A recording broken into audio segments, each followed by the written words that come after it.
Hello, everybody. This is Ryan Anderson and Kylie Malott from Annuity Fundamentals, and we have got an amazing guest today. This is an old friend of mine. We worked together in the past. This is Ryan Merrill. He's a business consultant. In fact, you've got quite a sorted, not a sorted history or a diverse history. We'll say that. Now, correct me if I'm wrong on any of this. Didn't you spend like a decade as a drummer touring in a band living on a bus? And True. and then as I'm going through here, you also are a big time surfer, love motorcycles, love shooting, love all those great things. And one story you told me, you went out and you took your kids out four-wheeling out in the dunes out in southern Utah someplace, and you came in and they all wanted to spend the day on their phones instead of motorcycling and four-wheeling, and you responded by selling all the four-wheelers the next week. Is that kind of did you really do that to your kids? That's That's a embarrassing. boss move. Total boss move. Now, in addition to this, you also used to own a uh, car restoration, detailing, customizing shops where you pretty much specialized in giving pimped out cars to drug dealers in Los Angeles, if I'm not I, mistaken on that. I wouldn't say drug dealers, but yes, we customized a lot of cars. Yes. Okay. You also helped this family take a little local restaurant to something a little bit bigger when you were in Southern California. I think we might know it as Panda Express. That you were a business consultant for them, if I'm not mistaken. Yes, but I had nothing to do with their launch. I played a part much further down the road of He's being Panda. modest. There are some wonderful people. Well, not truly, they were already incredible before I got there. It was a delight to work with them much later on. But yes, I have worked with the owners of Panda. And then you and our paths crossed here about 5, 6 years ago when you got into the insurance world. You owned and operated multiple long-term care facilities and kind of in the mergers and acquisitions business. And then you got brought in on the Medicare, on the sales and the management, the agent training side. Kind of give us a little bit of about that, if you could, please. Yeah, so early on in my career, I founded a home care company in Southern California, and we grew that. My business partner and I grew that, and it was a fantastic ride. When he and I sold the company, we had, I think, 350 W-2 employees in Southern California, um, which grew a lot of gray hair. It was a ton of fun, but there were a lot of worrisome days for sure. Uh, because of that, I was exposed to the world of the senior, right? People who are 65 to 95 and their plight, right? Things that they need and their worries and their concerns, and both financially and medically. And I also took a deep dive into their families. When you're helping somebody recover from a knee surgery or a hip operation, and it's your employee who's helping them with the bathing and the dressing and things like that, you get to know their sons and daughters really well, and you become a part of their family, right? You can't, when you're helping somebody bathe, you're a buddy. You're getting close. You're You're getting pretty close. close. You're pretty Well, close. So I learned all about that. So the reason after we sold that company, the reason I fell back into the world of seniors, if you will, is because I felt like I understood them. And Medicare is a big piece of that. Their financial piece, their financial world all stems around the aging process and what they spend their money on. And I thought I had some answers there for them, at least some experience to share. And so, Ryan, when you and I first met, I was really hot on the train of everybody needs long-term care because that's the world that I came from. And it is true that everybody does need to at least consider the world of long-term care. Yeah. What's that going to mean? How do I plan for that? Do I pay someone from the outside world to come in and help me? Is my family going to help me with that? How much does that cost? And it's expensive. And so you heard me beat that drum for a long time, a lot of years, yeah. which And is how you and I ended up working together. yeah, funny thing, I was actually at the company that we worked for. I was actually at the CEO's house the night that I was at his house. We were having dinner, and he got the phone call from you that yes, you'd accepted the offer. He came in absolutely excited and said, I've got basically a game-changing individual. This guy is going to change the company, he's going to change the organization. And he just sang your accolades. It was, I mean, literally schoolboy happy, giddy. I got my big new shiny toy. And that's how he was all night. And over the years, I've come to realize, wow, that really was something exceptional there. And That's very kind of you. well, I mean, our conversations together over the years have really impacted me personally. They've impacted the way that I run my company now. That Kylie and we do a lot of instruction for agents, and Yep. some of the things that you helped me with specifically are a key part of what we do to help other agents. And so, I mean, there's a reason that you were when we were coming up with figuring out people we wanted to have on this podcast, that your name was in the top one or two things. I mean, Oh, yeah. yeah, Well, absolutely. I mean, even just meeting him for myself, it was like Ryan Merrill is one of those guys who like takes you from here to here. Like you're always elevated, even just being around you and having those conversations. So yeah, I've enjoyed our visits. Yeah, Definitely. it's been a pleasure. It's been a lot of fun for sure. I love what you guys have done. I love that. Love the fact that you guys had this idea, as crazy as it was, and are filling a serious need. And obviously, it's a need because Yeah. everybody wants your attention, and I think that's fantastic. Yeah, That's there's a lot of agents out there who say, I want to sell annuities or I want to sell life or health or whatever it is. And then they get pumped up, right? And then they go home and they're like, okay, how? What yeah, do I exactly. say? What's the next step? And so that's where we come in and we fill in that gap of how, because you can sit in front of an inspirational speaker who's telling you I've sold $15 million in annuities or whatever it is and think, okay, I can do it too. And then you sit down at your office the next week and be like, okay, how did they do it? Yeah, no, Right? you can't. So I do need to say this. So while we were at that company together, what the two of you did was very unique and it hadn't been done. It's something that I loved, which was we're going to create a strategy that's very bite-sized and very step by step. And you guys created this on your own, tested it, tried it, rolled it out, were successful on it, and then came to the rest of the team and said, hey, we've got this great thing. Do you guys want to dance? And it was awesome because we actually executed your system in what we were doing, and it was phenomenal. It was fantastic. And I'm glad that you're now taking this to the rest of the country because the rest of the country needs it, especially if you are a financial advisor or an insurance agent that wants to focus more on annuity work. I don't think there's anything better than what you guys are doing. I really don't. So I hope Thank you. everybody gets to take a turn at that well and drop that bucket low and pull up some good stuff. And as long as they listen to you and execute what you guys, we did, right? We executed exactly what you guys prescribed, and it was fantastic. So thank you for that. I appreciate the help that you gave our team. now who's being too kind, man? I do appreciate it. That soundbite's definitely going to make the final cut. It was true. It's true. Oh, I appreciate it. Well, one of the things here that we brought you on for is um, that I was always impressed from the very first time we met was counsel and advice you gave to new agents, counsel and advice you gave to people that are starting up there, that we work because we have to. The real trick is, how do we work and do something where we can have a lifestyle we want and be happy? And I mean, Yeah.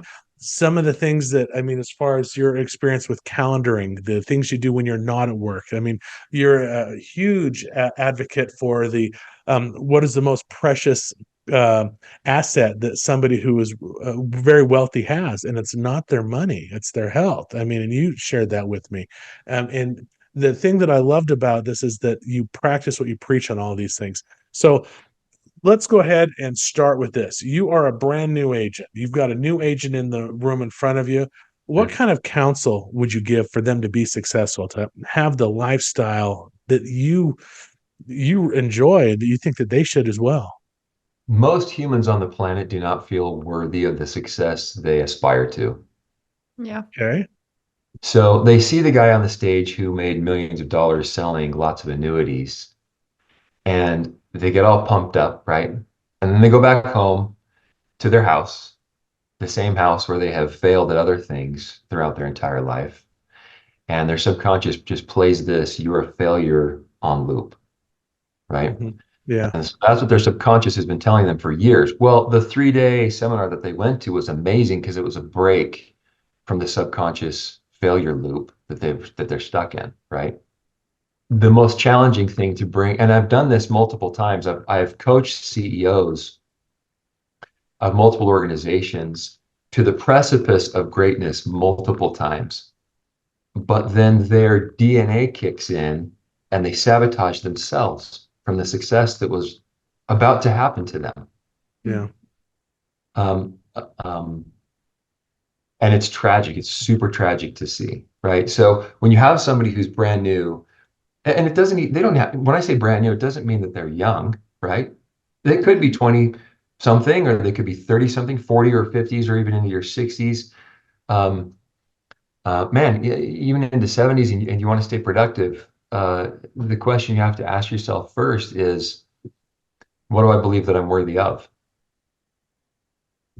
Right? And breaking that psychological barrier. One of the teams that I worked with recently, we had to break down those psychological barriers first to enable so that they could feel okay being successful. Yeah. It's the most strange thing because some people just plain don't feel worthy of wealth. Yeah. I remember we've had conversations that we referred to it as poor pride. That, I'm making 50 grand a year, then all of a sudden I'm making 75, or I hit 100 grand, which is more than anybody in my sphere of influence, family, friends has ever made, and I'm the most successful person. And for whatever reason, they kind of stop at that point of time. Or you see them on a projection where they're going with very specific behaviors and systems, and it's like they, well, this is going so well, let me just do something different and screw it up. And Yeah. we saw that repeatedly after agent and company after company that we were working with. It was just amazing to me to see that process. But you're absolutely right on that. Yeah, I remember sitting in the office, Ryan, and I was intimidated. I mean, you were this giant in the industry and I was brand new, under a year under my belt. And you're like, Kylie, and we were talking about annuities and I had had some success. And you're like, Kylie, how did you get into the money? And I remember panicking internally, like, oh my gosh, he's like expecting me. Like, what am I going to say to this guy? Like, oh my gosh. And I couldn't think of anything. So I said the truth and I was like, I didn't know I wasn't supposed to. Like, I didn't know I wasn't supposed to talk about money. I thought that was just part of the process. And so you're right, that subconscious mind is so powerful. Me not knowing, so I got right in, like, okay, let's talk about the money. Like, let's do Yeah. it. When I was with other more experienced agents in the same room, listening to the same training at the same time as me, and they didn't. Because, like you said, they sit there and their subconscious mind kicks in and they just continue to do the things that they've done before. And you have someone like me who's fresh faced. I have no idea how to even spell annuity, like let alone what it means. And you're like, how are you doing it? And I was like, oh no, he's not going to like this answer, but I didn't know I wasn't supposed to. Oh, And you that's just laughed. And I was like, oh, good. At least he thinks I'm funny. no. I think that's perfect. Yeah, I really do. Kylie, you're an athlete, and you understand the psychological game that is played in sports is the same that is played anywhere else Yep. in your life, right? Yep. So Um, true. if you have the mindset, for example, I'm a Michael Jordan and Kobe Bryant fan, and do they have more muscle mass than any of the other players? No. Can No. they jump higher than any other players? No. What set them apart was pure mindset and dedication to their craft, Yep. right? And knowing, no, well, so the mindset is that, quite frankly, I am the best, right? I know you think you're good. It's so cute of you to show up and wear your uniform and shoes and think that you can hang with me, but you can't. Yep. Now I don't personally have, I mean, I'm not that solid in my confidence. But you know, Kylie, having watched athletes your whole life, the things that make those that are different is their mindset. There's this thing in them that says, yeah, I am amazing and I'm going to get this done. Yeah, Right.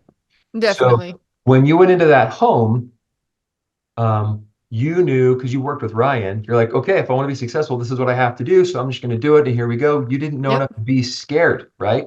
And that's the thing. Most people don't know that fear isn't real. Fear isn't real, right? So what's Yeah. keeping you from talking about money, for example, in somebody's house is fear of rejection. Okay, well, what's the worst thing that's going to happen to you? They're going to say no. Okay, well, then what happens? Well, then you don't get to talk about their money. Okay, well, then what happens? Well, eventually you're going to leave their house, right? And the next morning, you're going to wake up, eat breakfast, and do it all over again. You're not going to die. That's the point. You're not going to die. Yeah, 100%. You know, you talk about that, and it's funny as we teach these classes, and we're teaching literally thousands of agents nationwide on these are Medicare agents, life agents, how to sell annuities, and we want to basically move them just a hair off center, and by adding how do you properly introduce yourself by going through and how do you actually get into the fact finder and then how do you do an annuity tee up with just I mean literally if we're going to change them from they're at 100% we want to change them to 101%, literally that 1% modification in what they're doing. And I don't care what their gateway product is, all of that stuff, but by doing that we give them this language. And in the idea of it is I say we're going to learn these three things and say we could do that in an hour. Why do we have to have a 6-week course for it? And it's because of fear. If you would actually apply what we learn and go out and do it, yeah, you're going to be fine. But even today, we had a class this morning, two amazing ladies. They were fantastic. They came in there and it's like, so if you did this, a little bit. We tried to, we did something. And one of them was like, I did. I used part of the language. I was really nervous. And I found two huge opportunities of some Yeah. ladies. And then another one is like, I had three. I'm still trying to refine it. Quite. So, I mean, but it's one of those things that just it is absolutely fear. And, that really guides and scares a lot of people. It's crazy. Yeah, we Now, can definitely give them the language, right? We're giving them the language to use and what to say, but they're the ones who have to say it. And so I say that in the class all the time, like, we're going to tell you what to say to be successful. We're continuing to write our own business. So everything that we're saying in our personal production and our appointments that we do still is what we're telling you to say and do. The only difference is you got to do it. You have to buy in and make yourself uncomfortable to get there. Yeah. There are questions that that I'll ask a new team member. And I did this a lot running my financial team. And I'd ask them this question. And the question is, I'm going to say a phrase, and I want you to give me the first 3 adjectives that come to mind. I don't want you to think about it. I just want you to blurt it out, right? Just blurt out what these things are, right? And so the question the phrase I would tell them is, I want you to give me an adjective, 3 adjectives that describe a rich man, right? Could be rich man, could be rich woman, right? Depending on who you're talking to. And they're going to respond to you. They're going to say,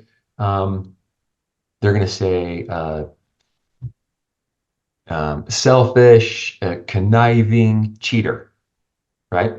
Or they're going to say, works hard, resourceful, and dedicated, right? So the crazy thing is whatever their response is, that's their subconscious thought about anyone with wealth. The reason that's important is because if they don't believe that if they give all derogatory terms to someone who's wealthy, why do they themselves want to be wealthy? They won't. They will never be. Yeah. Because subconsciously, that is a bad thing. Does that make sense? Absolutely. Their relationship to money is poor. Is poor, right. Therefore, it doesn't matter what tools you give them. It doesn't matter. They will never, because they will shun that those items from their life. They don't want to be those derogatory terms. Yeah. So how do you change that mindset with them? Is it a lost cause? Is it because I mean, as people are listening to this podcast and they're going to, you pause there and they're thinking in their mind, I was thinking, okay, successful, free time, healthy. And so those are things that I'm like, those are all things I want. I want to be healthy. I want to be successful. I want to have free time. That's where I was going with it. But somebody's listening to this that came up with the, you know, heartless, ruthless, dishonest. I mean, Selfish. yeah. Money is the root of all evil. I mean, at one point or another, I think everyone's been to church or they've Yeah. heard those things, right? Sure. So I think that's where maybe that negative connotation starts, is money is the root of all evil. Yeah. So what do you tell somebody, or how do you help them change that thought process? Yeah. Yeah. So this is, I think, step one of someone who wants to be successful. You have to get your mind right. Right? If you want to be an amazing athlete, Kylie, back me up on this. Or if I'm wrong, correct me. If your mind is not right, if you don't have the mind of a champion, you better get one, or you're never going to be one. Is that right, Kylie? 100%. If you're not going into the gym exactly knowing what your goals are, you might as well just leave. Right. Right. So first off, you have to be okay with being successful in the terms of wealth, right? There's lots of other bars that you can hold yourself to in terms of success, right? Family, and if you're a religious person, and community, and all of these things to be truly well-rounded and successful. Today, we're just talking about wealth, right? Cash, actual cash. Right. But I would walk through with them what they would do if they were to have cash, right? What is it that wealth can bring you? Well, I would open a charity for this, that, or the other. And I would, and so eventually it comes down to, oh, well, look, if I gave you 10, 20, $30 million, does that mean automatically that you are a jerk? And he or she would say, no, I'm not a jerk. I'd do these cool things with it. And I'm like, okay, so all money does then is it accentuates who you are as a person. That's all money does. I love that. Right? Yeah. If you want to be a jerk, you'll be more of a jerk if you have money now, right?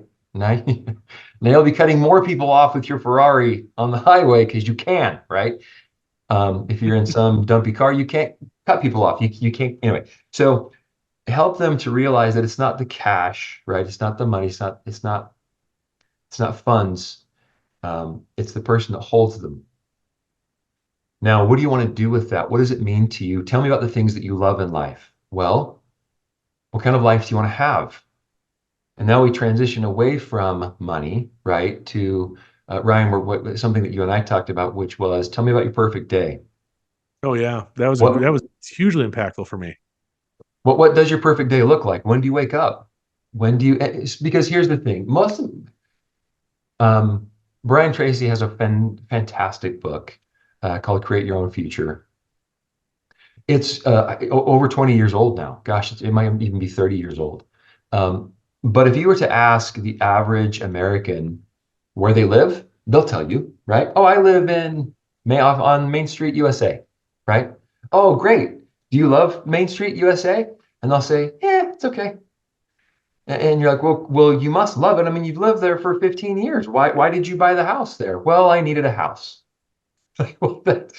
Okay, well, where do you work? Well, I work at the manufacturing company, and I have for 15 years. Man, that's fantastic. You must love it because you've been there for 15 years. That's wonderful. And they say, meh. Well, why did you work there? Well, I needed a job. And so I think what happens is, the bottom line here is that no one has passion enough and to control their lives. Mm-hmm. And to take responsibility for their life, because it's so easy, right? I'm not making money because my manager didn't give me a raise. They love to place blame elsewhere. They love to tell the world that they're not successful because of the evil man above them or woman above them didn't give them a raise. Right? So they're pushing that responsibility onto somebody else. No one is in charge of your life but you, right? If you don't love living on Main Street, USA, why do you live there? If you don't like working at the factory, why do you work there, right? Take responsibility for your actions And so this is where we came to your perfect day and your perfect client. Where exactly, tell me about your perfect day. When do you want to wake up? Do you want to go to the gym? Do you not want to go to the gym? What do you want to eat for breakfast? Craft your perfect day. Your perfect day will then turn into your perfect week. Your perfect week will then turn into year and life, right? I had a fantastic life. That also means, who is your perfect client? Who exactly do you want to work with? Who do you enjoy working with? I love working with business owners because I feel like they're my people, right? So I help them craft some amazing things, and we grow their companies, and we help them make a lot of money, and I make a lot of friends. I ski with them. I surf with them, because that's the kind of lifestyle that I want, right? That's what I want every day. I personally wake up every morning and I go to the gym. Why? Because I love how I feel when I exercise. And there's all kinds of science behind that, and so on and so forth. But what we do is we turn it from money to, what do you want to do every day that excites you and that you love? What do you love? Because it's the pull that you need, right? To be successful. Motivation, coming home from a 3-day seminar and you want to take over the world and it's awesome, that motivation only lasts for so long. You need something that will pull you through the doldrums of life, of starting business or transitioning business, right? And so if your pull is, I'm excited for today because I deal with people that I love to deal with and I feel great every time I do, you're jumping out of bed because you love it. You're being pulled by a life that you crafted for yourself, right? So, okay, so how do you do that? Well, the way you do that is you work with clients that you want to work with, that pay you for your services, that value your services, right? I didn't want to work with clients that I had to convince to work with me. That's the worst. That's the Amen. worst place to be. You're Amen. saying cold calls. You didn't like cold calls. You didn't like the. Who We've likes had that cold conversation. calls? Nobody. And Nobody. if they tell you they do, they're lying. Yes. Yeah. Yeah. You always want to be the buyer in your life, right? Because if you're the buyer, you're in control. So I want to be able to select the people that I want to work with. And the people that I want to work with value what I do. And they're willing to pay me for it because they value it so much. And not only that, we have a great friendship and we surf together and ski together on the weekends. Yeah. You know, I got to tell you, what you're talking about, it literally, that conversation changed my life. That we were sitting there talking about it, and I like training. I like working with agents, and I like watching people be successful. And I've had a fair level of success with that over the years.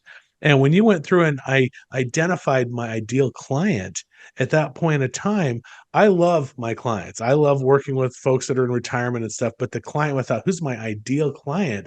It was an agent. It was somebody Yeah. who wanted to go through and do this. And I remember we were sitting at a ping pong table in the back office of this particular company, eating our box lunches that got brought in, and as we're talking about that, and I was like, it really struck a chord to me. And as far as that, who's your client? And then I'm thinking about this, and it was going through, and then as I'm identifying that, it was, whoa, so what I'm doing here is not what I love. I was settling. Now, mind you, I was very successful at it, and we were, I mean, nationally recognized. We were making a lot of money with it, but was it feeding my soul?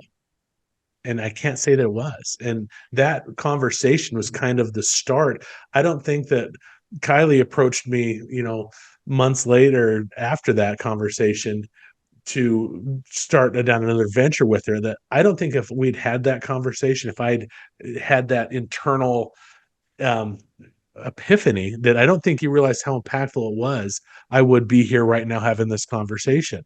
And it was Awesome. what is my perfect day? What do I, and it was not sitting in an office trying to go out and convince somebody to be a client or to be something else. That a lot of what I was doing at the time, I didn't realize was stuff that wasn't making me happy. And now, That's fantastic. really living the dream. We train people, we work with people, and it was simply the thought process of, hey, I actually do deserve this. And as a result of that, my life's changed from the counsel and the advice you gave.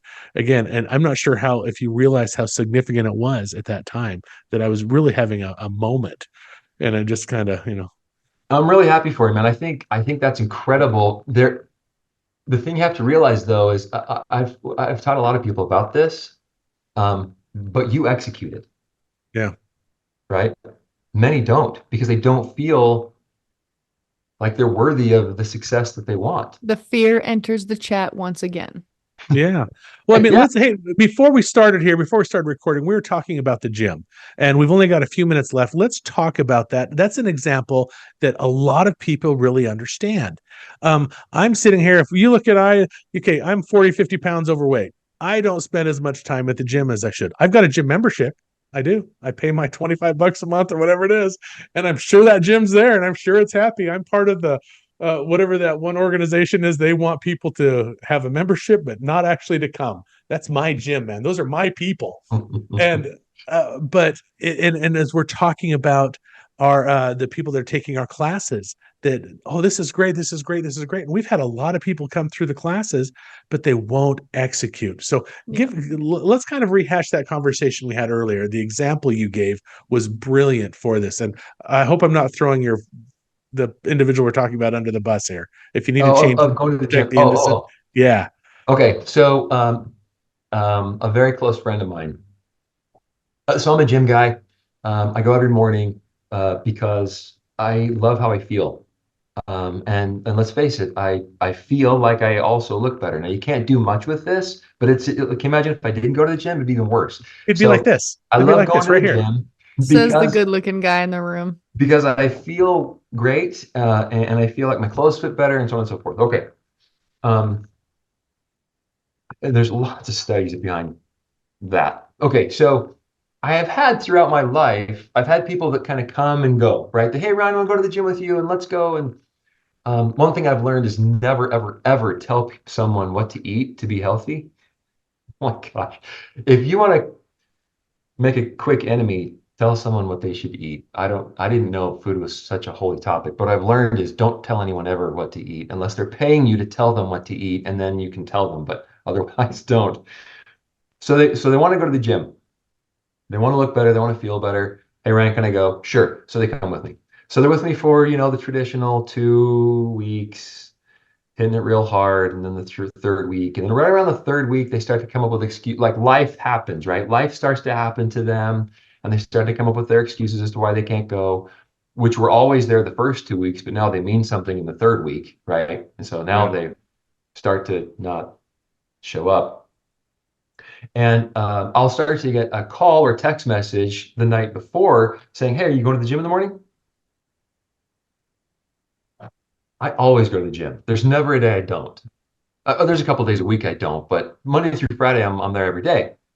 And what I found is, and it happens frequently, they look for reasons to not do what they should. Other people are looking for reasons to stay in their comfort zone. Right? Because if you come with me long enough, it's going to hurt in the beginning, right? It's going to be painful, and there's going to be a process, and it's going to be, and I'm not a professional trainer, right? I love the gym, and I've been there. I've been going for so long. I've been doing it with such intensity that if you hang out with me, you're going to be sore. And anyone who knows, who's gone to the gym frequently, knows that there is a period of time where it hurts. It hurts really bad. Every muscle, you can't sit down, you can't walk, you can't roll over in bed. And maybe I'm dating myself, the 20-year-olds don't feel this way, but the point is, there is a time when it's really, really painful. And if they would just push through that, it gets easier. If you can just get through the initial pain of the first 3, whatever the initial is, it gets easier, right? The ball gets rolling. And then you realize if you're a constant gym goer, you can't afford not to go, because if you stop, you got to go through that pain again, right? Which I think that correlates beautifully with business, obviously, and starting whatever practice it is, whatever specialty you're into. The beginning is going to be rough, but those that get results go through that pain, right? And they hang in. Absolutely. And they push through. So with your, for example, with your process, even though you give them the words to use, right? They're going to stumble out of the gate in the beginning. They're going to get it wrong. Even though you gave them the exact phrases, you gave us the right phrases to use. right? Yeah. And we still got it wrong in the beginning. And it took multiple efforts and multiple times for us to go through it before we started to get it right. And when we did, it clicked and everything was beautiful. And that's the same in any business that you want. So for example, if a client wants to go after more annuities, they're going to get it wrong in the beginning. It's just the way it is. If you want more assets under management, if you want to start a frac water purification company like I did, man, it's really going to be hard in the beginning. It's going to be awful, but eventually you're going to get it, right? And you got to stick with it. You got to push through. Ryan, thank you so much for spending the time with us today. Here, our time spent. I do appreciate. We're going to have you back. I could do this all day long. Yep. It is fantastic. I wish you huge luck at where you're going from there. But as always, Ryan, thank you so much. We appreciate it, and you have a great day, man. We'll talk to you later. Okay. Thanks for your time, guys. We'd like to thank Ryan Merrill for visiting with us today. Next week, we're going to have Troy Briggs from Nassau Life come and talk to us about their new Accelerator product. This is a fixed indexed annuity that will give individuals more income at the beginning of their retirement, and he'll talk about all the nuts and bolts with that. It's going to be a great thing. Troy is always fun to talk to. Yeah, we're excited to have you. Please like and subscribe, and we'll see you next week.